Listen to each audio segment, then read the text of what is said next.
The CanJoe has never failed to put a smile on a face. Never. It's an instantaneous attraction to just about anybody.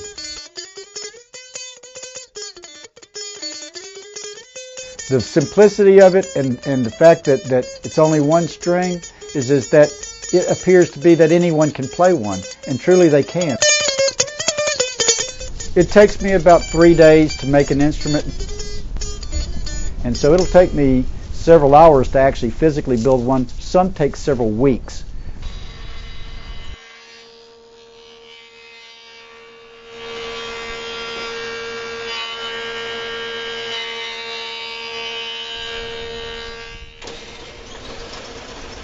After I've cut the design and shape,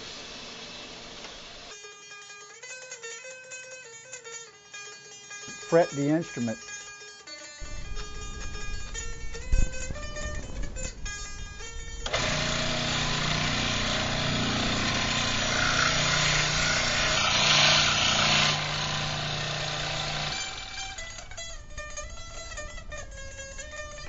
This is fret wire. It's got a tang. Tang is a little rod at the bottom that's been notched so that it stays into the wood tightly. And that is real fret wire. That's what they make guitars, banjos, mandolins, and other stringed instruments with. There's another thing that I do to a lot of these to make them level.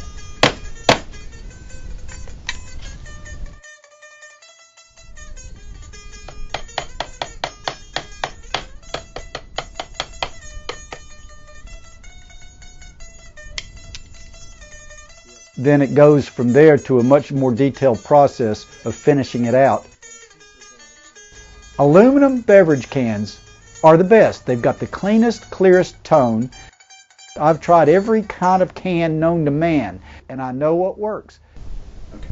Just to show you an example of what kind of a can I might use, this is an aluminum beverage can. The can then being mounted allows it, because of my strum area, to allow for the pick to go across and the angle to drop that can's tail part down so that the action on my string stays level or all the way down equal distant from the surface of the fingerboard. The fact that it's a stick of string in a can and can make music, that is a very attractive thing. November the 4th, 2006, that was the most exciting 4 minutes of my life so far. There I was on the Grand Ol Opry, so I made it. I got 3 rousing ovations and a partial standing ovation after having played the Opry. Once I reached the Opry, I had felt like I had achieved the goal that I had promised my wife that I would do.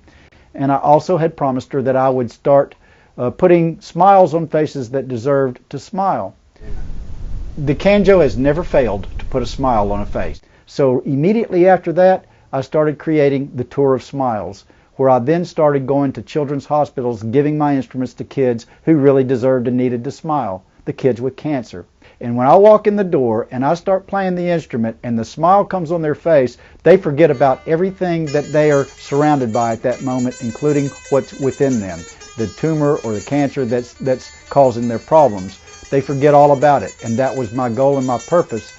With my handing the instruments to them, they come with large print tablature music to teach them how to play. Within minutes they could play a tune like Happy Birthday or whatever, and I would be leaving from the rooms to go down and see other patients in the down the hallways, and I could hear ringing up and down the hallways, Happy Birthday or You Are My Sunshine, and I could feel the smiles through the walls. Each time that I gave an instrument to one of these children, I would get feedback later from some.